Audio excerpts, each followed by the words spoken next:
The story kicks off with a baby waking up in a room he definitely didn't book on Airbnb.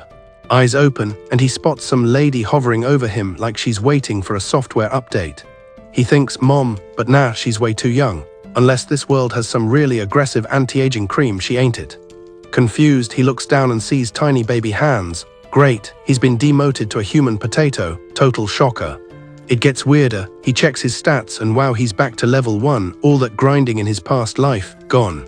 To make it worse, he doesn't even have a legal name yet. Suddenly, a dude in heavy armor stomps in looking way too intense for a nursery. The lady bows and calls him king. He walks over to inspect the new kid like he's checking a ripe melon. Looking at the guy, the boy wonders if he's some high-tier emperor or just the CEO of this whole place. Next thing he knows, he's hauled off to a priest for a naming ceremony. Time to get official. The ritual wraps up and he's dubbed Noah, the first imperial prince. Fancy title for someone who can't walk. Noah double-checks his status screen and yep, Imperial Prince is now listed in his bio. It sinks in, he's literally the golden child of the guy running the entire country. As soon as the holy stuff ends, the Emperor asks about Noah's magic element. No pressure, kid. The priest says it's water, and his starter home will be Almeria, a place filled with other soggy magic users. Basically, it's a region where the water clan hangs out. The Emperor looks relieved, then demands to see the full stat sheet. He wants to know if he pulled a legendary or a common. When the numbers pop up, everyone in the room has a collective heart attack. Noah's stats are completely maxed out, and his water affinity is SS rank. He's basically a cheat code in a diaper. He's only a few hours old, but these numbers mean he's already awakened. Most people take years. He took a nap. An awakening this early is unheard of. It's like a toddler winning a gold medal. Everyone realizes they're looking at a freak of nature, a once-in-a-lifetime talent. Noah finally gets it. New life, new body, and he's reincarnated into the 1%. Life is good. He's in the Mare Empire, a powerhouse full of warriors tucked into some rugged mountains. The capital is on a massive plain, and business is booming. It's a golden age where money flows like coffee, and culture is actually worth talking about. The Emperor is a busy man, having sired over 10 kids already. They're all known as imperial princes. These guys are the A-list celebrities of the empire. People actually respect them, which is a nice change for royalty. Noah shuts that down immediately. Absolutely not, he thinks. Fast forward 6 years. Noah hits age 6 and figures out how his broken abilities actually work. To the public, his stats look like he's a god-tier individual performer. But the reality is darker. His power is actually being leached from his subordinates. He's a literal power vampire. That SS rank water skill, it's only because he owns Almeria. Every boost he has comes from the people serving him. He's only as good as the help he hires. Basically, Noah gets buffed the more minions he collects. It's a pyramid scheme, but for magic. He even suspects his level cap doesn't exist. He can just keep growing as long as he has enough interns. The maids finish playing dress-up with him and lead him downstairs. They head off and start gossiping immediately, talking about how weird this kid is. They all agree he's not your typical 6-year-old. Most kids his age are sticky and breaking things, but not Noah. Noah is built different. He's calm, cool, and way more mature than a kid should be. It's a bit creepy, honestly. Evie, the resident eye candy and hospitality expert, drops by while he's eating lunch. She mentions the Crown Prince and the 4th Prince are here for a chat. She tells him he can finish his nuggets before seeing them, but Noah isn't dumb. He knows who the Crown Prince is. You don't make the future boss wait while you finish dessert. He tells the maids to take him to them right this second. Noah meets his big brothers, Albert the Crown Prince and Henrik the 4th in line. After some polite "how's the weather" talk, Albert says he brought a gift, which usually means trouble. A terrified servant walks in holding a sword sheath like it's a live bomb. A dark, nasty aura starts leaking out, making the room feel like a basement in a horror movie. Albert tells the servant to open it. No big deal, just a cursed object in the living room. The second it's open, Noah feels a chill. His fight-or-flight response is screaming. He starts hearing the ghosts of soldiers begging Albert for mercy. Talk about a bad vibe. The screaming sounds way too real. Noah realizes this isn't some cheap hallucination. This sword is haunted. Albert, being a great brother, tells Noah to pick it up. He really doesn't want to touch the ghost sword, but you don't say no thanks to the guy who's going to run the country.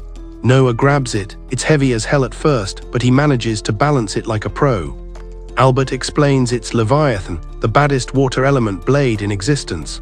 Oh, and about 120 people died trying to use it. Happy birthday. Henrik sees Noah looking a bit pale and tells him to relax, no biggie. He says the sword usually just kills anyone who isn't destined the moment they touch it.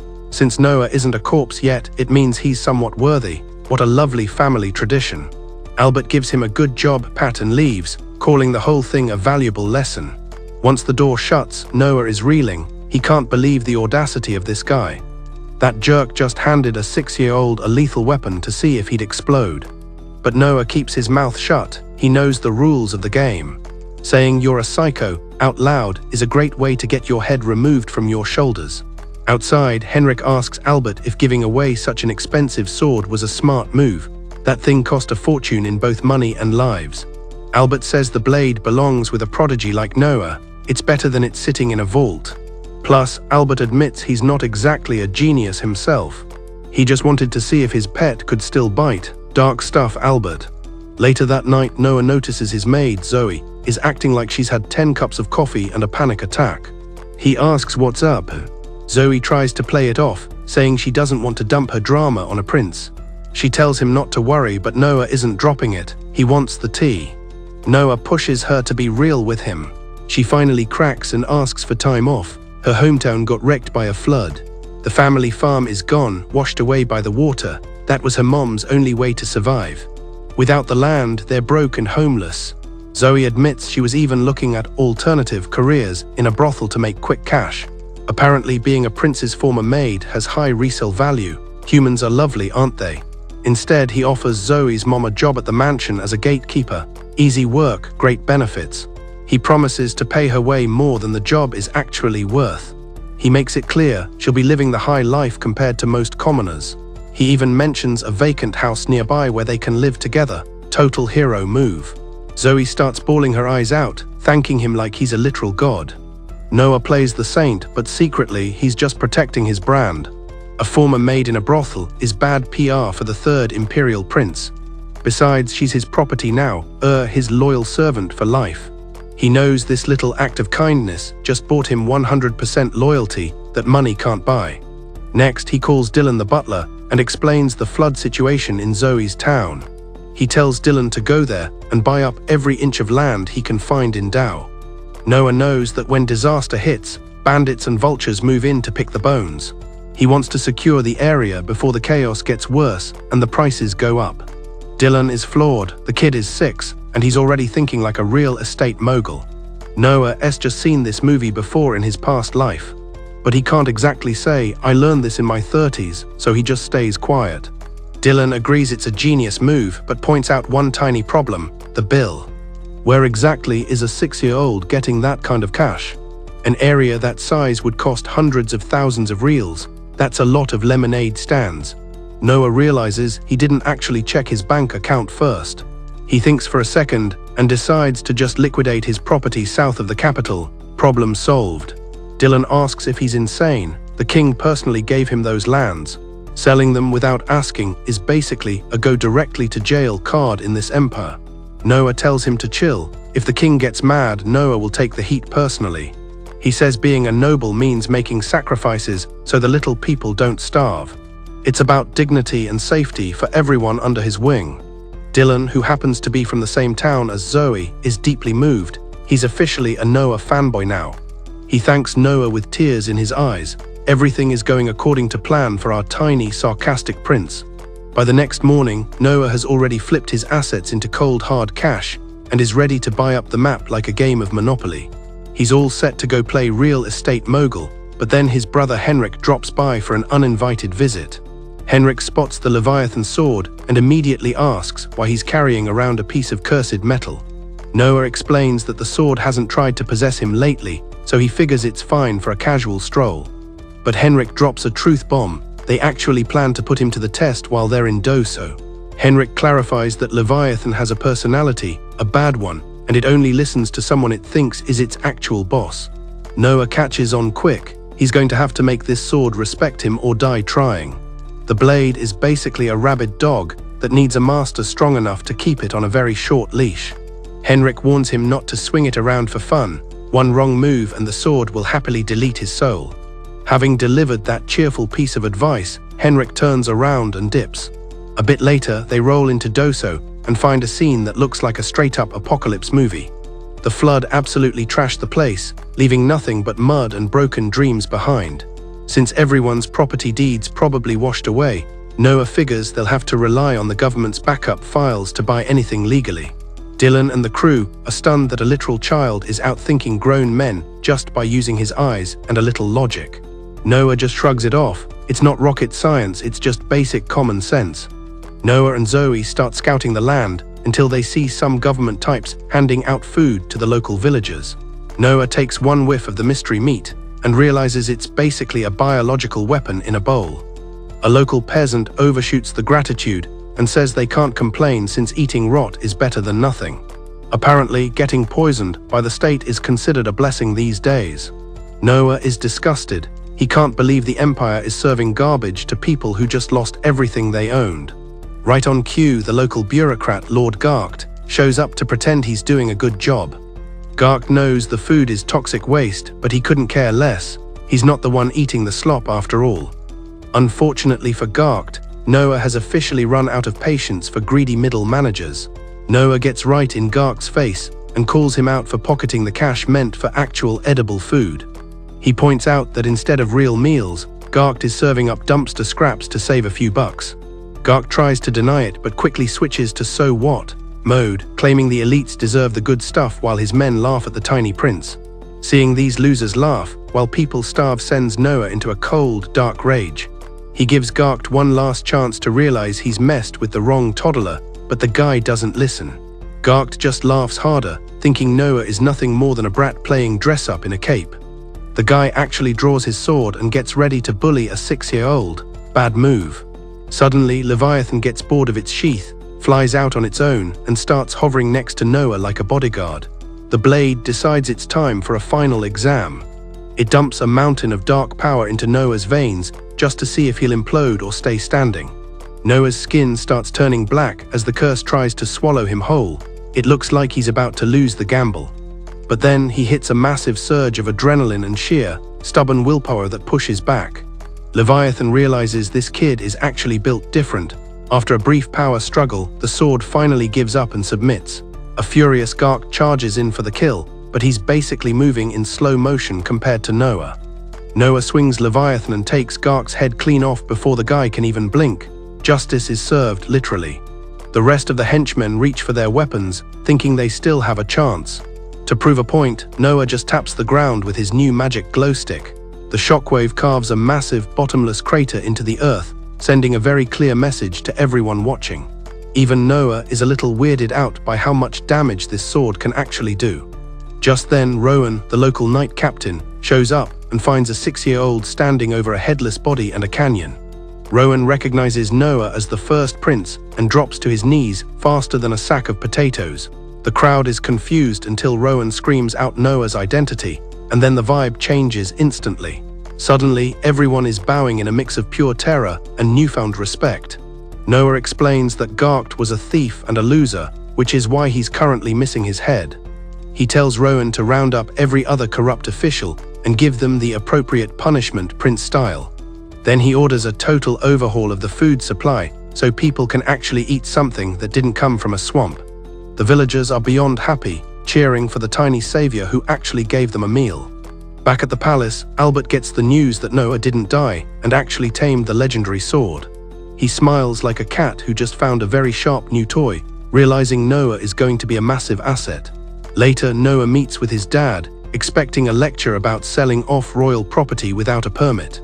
But the emperor is actually proud. He says Noah's quick thinking kept the bandits away and saved the region from total collapse. The old man is also hyped that Noah didn't get turned into a ghost by the Leviathan blade. They check his stats again and his water affinity has tripled. Talk about a level up. The emperor is so impressed he tells Noah to keep doing whatever he wants as long as it helps the empire. And with that, the first chapter closes. The story moves on to the capital city, the beating heart of the country's power and culture. It's basically the Manhattan of this world, shiny, expensive, and where all the real action happens. Word gets around that it's the most magnificent place on Earth, And honestly, it's hard to argue with that. Our protagonist rolls into town and even he's impressed by the view. It's a nice change from mud. He hears some rumors about a legendary singer performing nearby and decides he needs some entertainment. One of his attendants tags along, mostly to make sure he doesn't accidentally start another war. Noah knows she's just trying to pay him back for saving her city, so he decides to keep her busy. She's a hard worker, and people are starting to notice that Noah is growing up way too fast. He believes there's always room for improvement when it comes to people. You can always squeeze out more talent. As they get closer to the stage, Noah hears a voice that's actually worth stopping for. He finds out her name is Alachi. She's still a bit of a rookie, but the girl has some serious pipes. You can tell she's putting her entire soul into the performance, which is rare in this city. Naturally, some jerk ruined the moment by shouting at her, calling her music absolute trash. The guy gets aggressive, claiming she'll never pay off her deadbeat dad's debt with just singing. Even though she's begging him to stop, the guy grabs her by the collar, ready to get physical. Noah decides he's seen enough and steps in to tell the guy to back off before things get messy. The thug is confused by a random kid talking back to him, but he's about to learn a lesson. Alachi tells him to stay out of it, but Noah is already walking toward the stage with that "you're dead" look. The guy mocks him, telling the little boy to go find his mommy and cry. Classic mistake. Noah calmly points out that legally, a kid doesn't have to pay for their parents' bad life choices. Trying to force her into work to pay off a dead man's debt is a felony in this town. The man grabs Noah by the collar, and Noah responds by turning him and his friends into punching bags. After a quick beatdown, Noah asks if they'd like to keep going or if they've had enough. The man limps away, shouting some cliché threat about revenge like a cartoon villain. Noah just tells him that if he wants a rematch, he knows exactly where to find him. The guy looks at the card Noah left behind and realizes he just tried to fight a prince. Oops. Noah turns to Alachi, tells her she's great, and asks for her Venmo, well, her price. She mentions she needs cash for her mom's meds, and Noah offers her a salary that's basically a lottery win. He tells her she's hired, no more worrying about money, just focus on the high notes. He even promises a raise as she gets better. He's a regular talent scout now. He tells her to keep singing because he's actually a fan of the performance. Cut to Noah getting back to his mansion and finding a bunch of guys kneeling at the gate. He asks what the welcoming committee wants this time. The attendant explains it's the same jerks from earlier, coming back to beg for forgiveness. Noah isn't feeling merciful. He tells them to get lost and stay lost. He makes sure they know that you don't just knock on a prince's door without an appointment. Then Henrik shows up, complaining that Noah shouldn't be dealing with trash directly. He says it makes the royal family look cheap when a prince is out here fighting in the streets. Noah admits he's right, but says he had a very good reason for his little street brawl. He invites his brother inside to give him the full breakdown of the situation. Noah explains the extortion scheme and why he put the singer on the payroll. By giving her a job, he ensured the thugs would stay away from his new investment. Henrik is skeptical, asking if a random girl's voice could really be worth all that drama. Noah's only condition is that they don't try to poach her from his staff. Henrik is floored, realizing his little brother is playing 4D chess while everyone else is playing checkers. The other brothers, Frankie and Gary, aren't even in the same league. They're basically background characters. They're still in the eating glue phase of life and couldn't learn manners if their lives depended on it. Noah figures they'll eventually catch up when they hit puberty, or maybe they won't. He also points out the obvious. They all have different moms, so brotherly love is a bit of a stretch. Since Henrik and Gary share a mother, they've got that whole same nest bond going on. Henrik pivots back to the magic sword, still processing the fact that Noah actually tamed the beast. Noah explains that the sword has its own brain, which makes his life a lot easier. Still, Henrik thinks the blade is way too big for a kid who hasn't hit a growth spurt yet. Noah disagrees and decides it's time for a little show and tell. When he pulls the sword out of nowhere, Henrik jumps, wondering where he was hiding a giant hunk of metal. Noah casually mentions it was just chilling in his sleeve, practical fashion. Henrik's brain nearly short-circuits. He didn't know sleeves had that kind of storage capacity. Noah tells him the sword actually taught him how to do that. It's a very helpful haunted weapon. Henrik thinks this is getting into impossible territory. This national treasure sat in a dusty box for 2 centuries because it hated everyone, yet Noah treats it like a Swiss Army knife. It's simple yet honestly pretty terrifying. Outside the mansion, the thugs from earlier are nursing their bruised egos and planning a murder. They really don't learn, do they? Suddenly, Noah turns on his scary eye and forces the whole group to kiss the pavement. One of them is literally crying, begging him to stop the pressure. Henrik wonders what kind of magic Noah is flexing this time. Noah says he just leaked a tiny bit of the sword's aura to help them find their manners. Henrik is officially impressed. Noah hasn't just mastered the sword, he's basically its soulmate. The scene shifts to a fancy dinner in the city. Noah is expecting a good steak and some decent networking. He walks in and the room erupts in applause. Everyone's obsessed with his look and his weirdly perfect etiquette. Some guy notices the sword and asks if it's an heirloom or just a prop. Noah introduces it as Leviathan, the sword he inherited. No big deal, just a legendary killer. The crowd loses it. Mastery of that blade at age 6, that's some main character energy right there. Of course, one hater calls it a fake. There's always one guy who wants to be that guy. The sword gets offended, yes, the sword, and lets out a puff of smoke that knocks half the room unconscious. Noah sighs. The blade is apparently as thin-skinned as a Twitter user. The hater starts clapping now, suddenly a huge fan. He says that terrifying power is exactly what he wants in a prince. Way to pivot, buddy. The remaining guests feel a wave of "you're about to die" wash over them. That's the authentic national treasure experience for you. The man is stunned that Noah can control something that radiates pure malice and gives him a thumbs up. Soon, everyone is falling over themselves to praise the kid's extraordinary power. The guy asks Noah why he isn't executing the idiot who insulted him. Noah just shrugs. He doesn't waste energy on irrelevant NPCs. The party continues, with everyone trying to get a selfie with the prince. A man approaches Noah, bringing a young girl along for the introduction. Noah notices the adopted daughter label is doing a lot of heavy lifting here. The guy is wearing silk while the girl is in basics. It's a pretty dead giveaway for a former slave. Noah is positive she's been through the auction block before. He sees that look in her eyes, the one where you're constantly checking if you're about to be hit or sold. The man kneels and admits Noah has a sharp eye for social status. He bought her as a slave but realized she was too smart for the pits, so he promoted her to daughter. He decided to give her a proper education and a roof that doesn't leak. Noah respects the hustle and invites them over for tea sometime. He notes that the guy knows exactly when to stop talking and walk away. The old man inside Noah's head thinks the guy is a pro at navigating social minefields. If he stayed any longer, the other nobles would have started getting jealous and petty.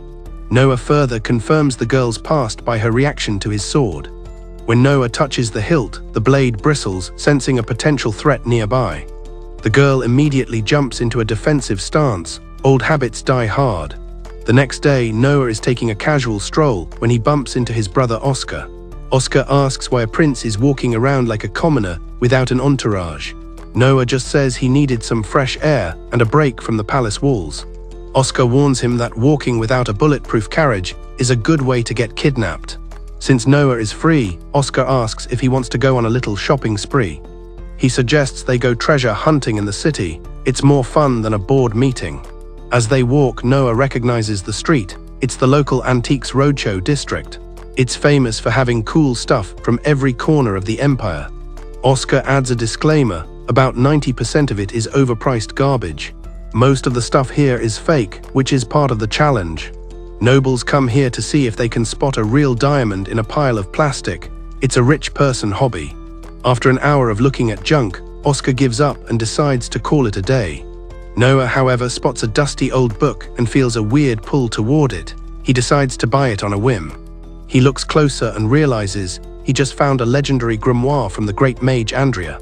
Noah's gut says this thing is 100% the real deal. This thing is worth a fortune. He just got a hell of a deal from a street vendor.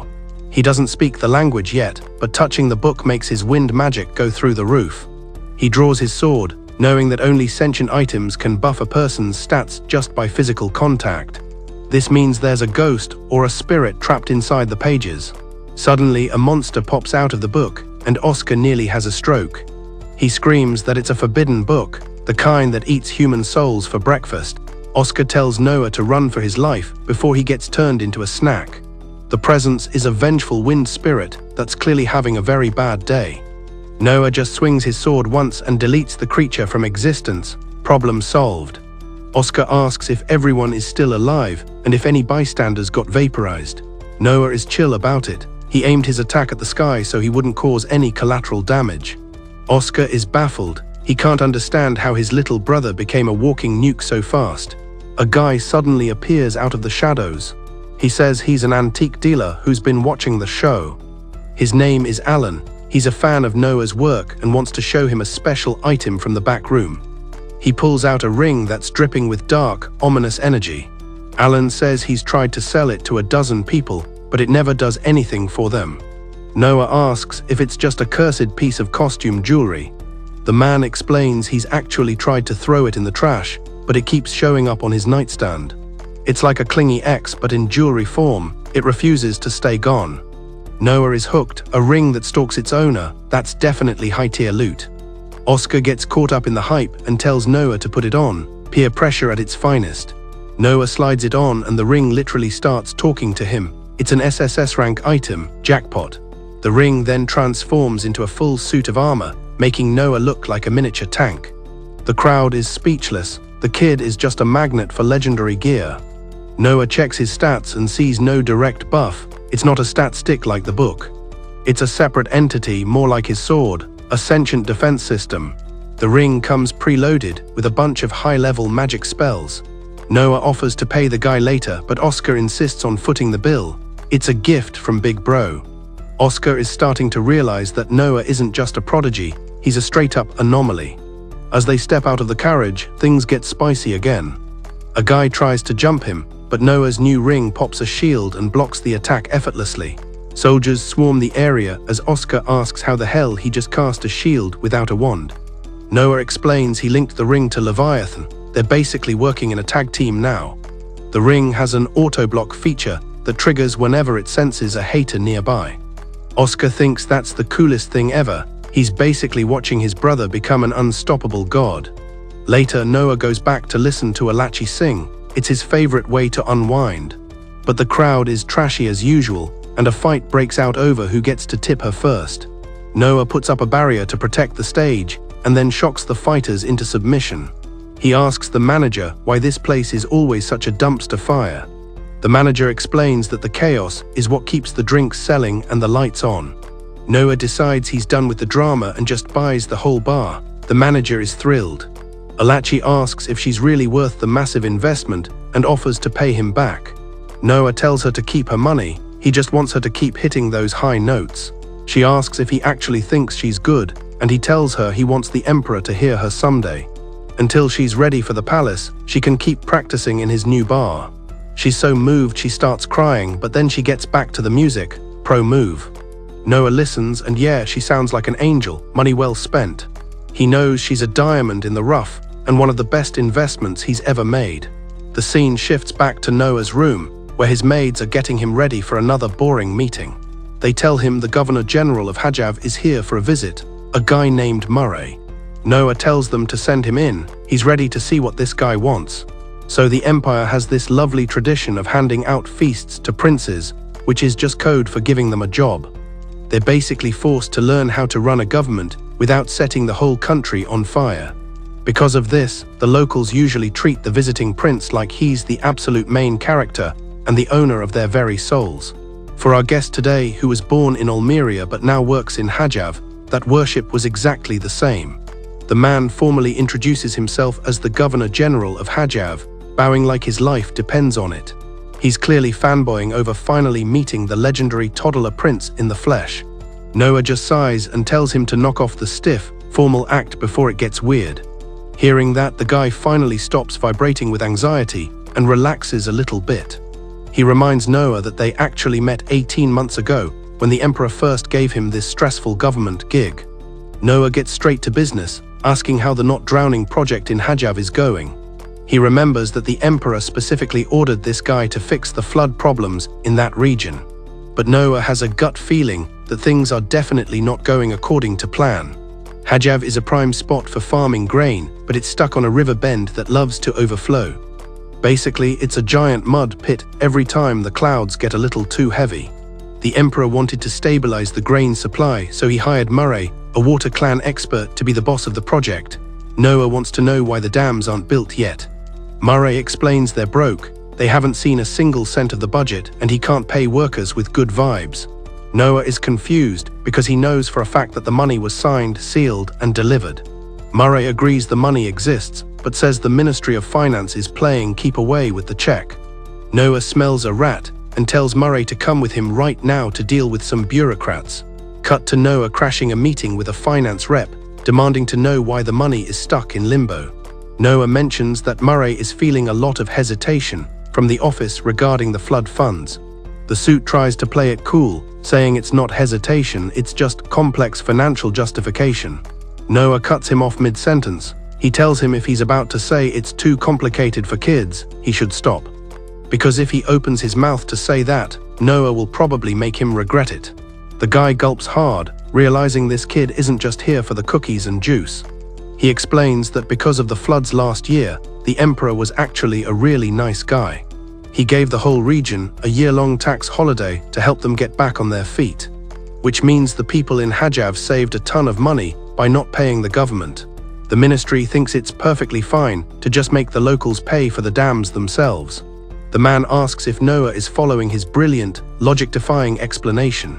Noah's eye twitches. He asks the guy if he's actually trying to prank a prince right now.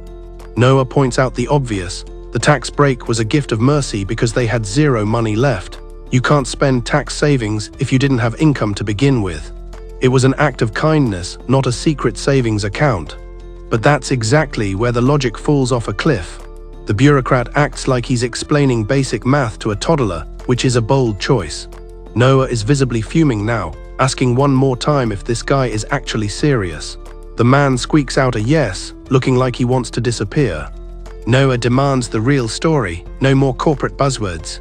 The guy finally folds and admits he physically cannot release the budget. He stammers through a reveal that the High Council is secretly funneling money into a new luxury summer resort for the emperor. Apparently, the old man is tired of the capital's heat and wants a vacation home. Since the emperor is getting up there in years, he wants a cooler place to hang out during July.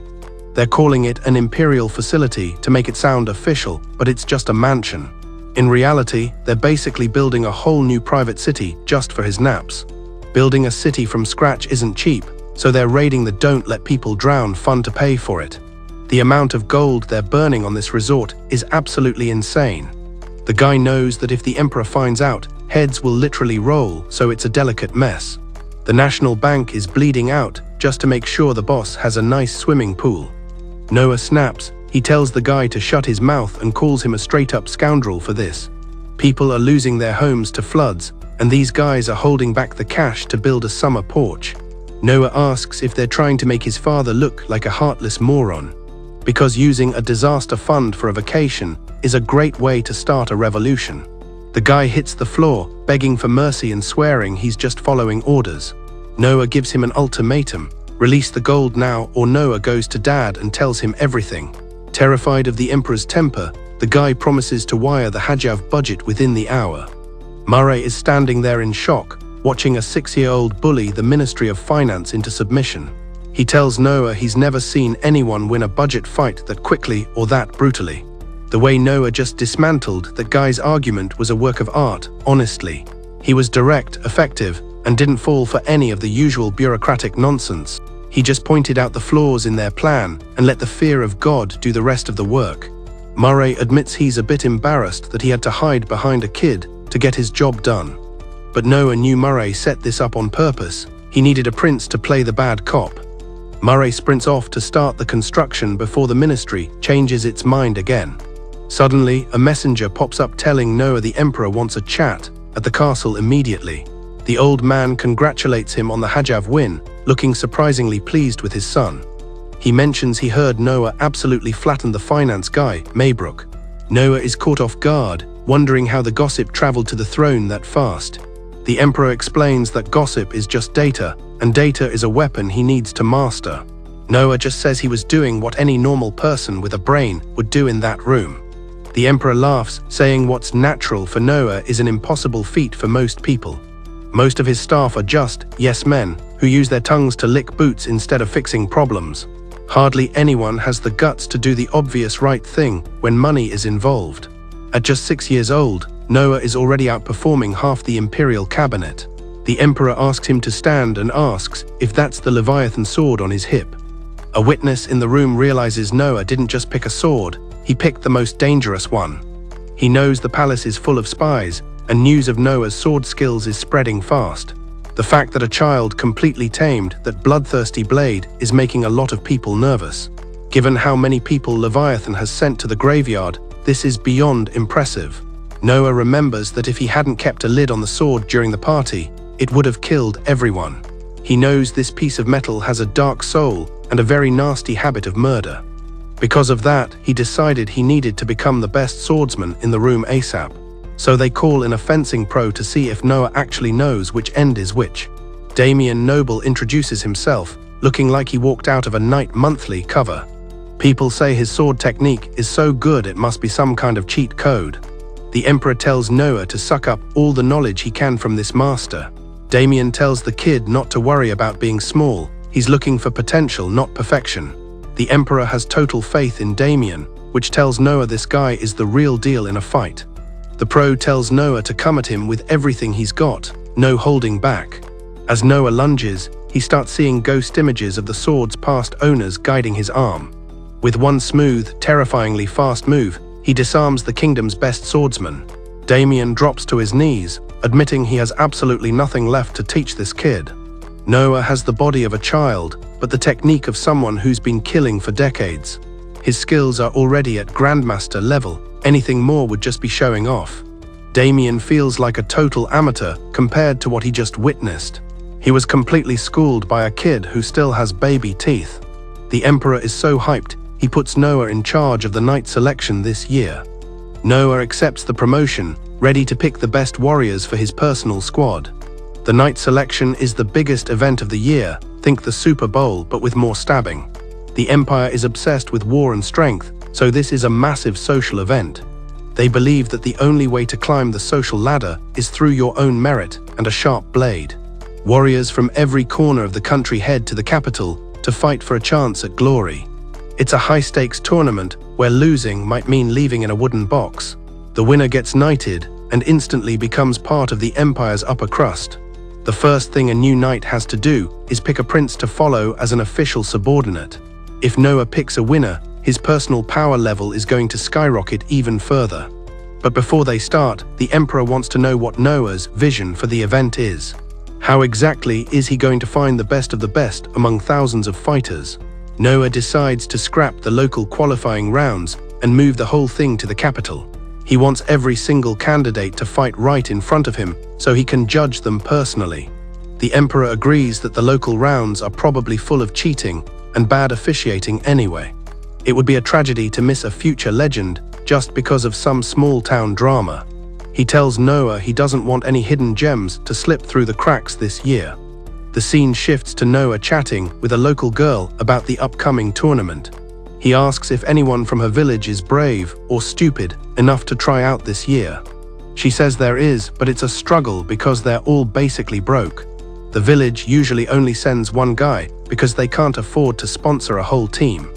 Noah gets it, it's hard to be a hero when you're worried about rent. But this year he's opening the floodgates, no more limits on how many can sign up. If you can hold a sword and make it to the city, you're in the bracket. Anyone can show up and prove their worth, regardless of their social standing. The girl thinks it's a great idea, but tries to change the subject before she gets emotional. Noah isn't letting her off the hook, he wants to hear what the commoners actually think. She finally admits the truth, the travel costs alone are enough to kill a family's savings.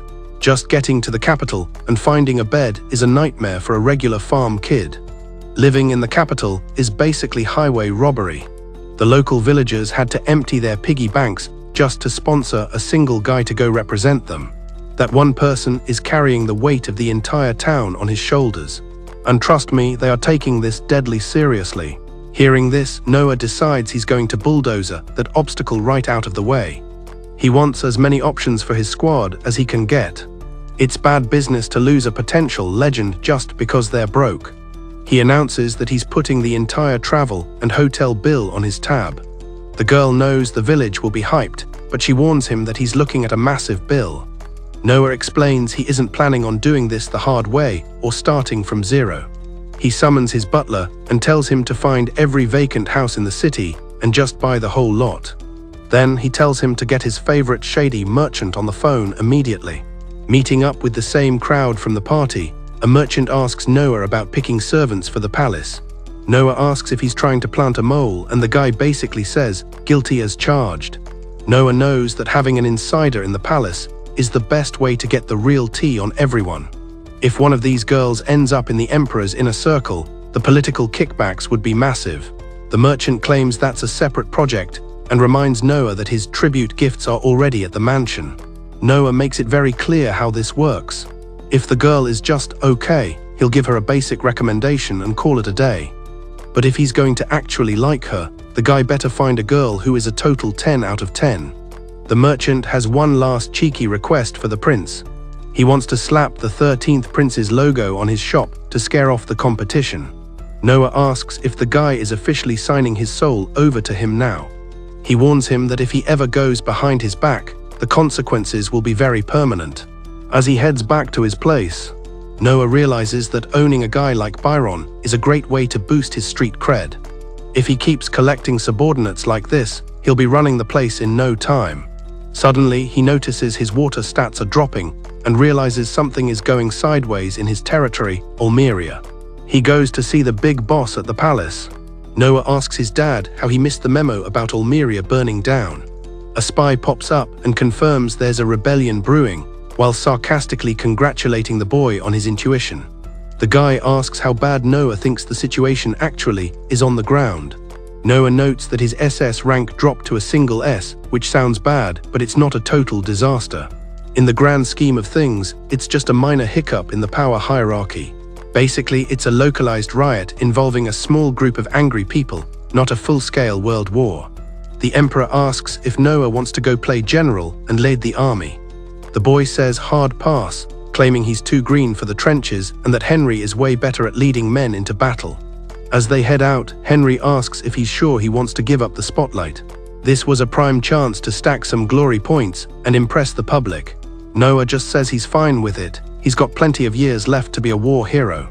Just then, Leviathan starts vibrating. The sword is sensing something nasty in the air. The moment they step out of the carriage, an ambush kicks off. But Noah's auto shields pop up and stop the projectiles before they can ruin his hair. He quickly identifies the attackers as water mages from his own backyard in Almeria. They charge him, but Noah mops the floor with them like he's doing chores. After the dusting settles, he decides to let them keep their heads for a bit. He has to watch them closely, though, so they don't try to pull a Suicide Squad move. Back home, Noah drags the merchant back in and tells him to keep this ambush on the down low. If this info leaks to the press, Noah will personally make sure the man stops breathing. He also tells him to buy up every scrap of horse feed on the market because the rebels have foreign cavalry. Cutting off their supplies is the best way to help his brother win the war from home.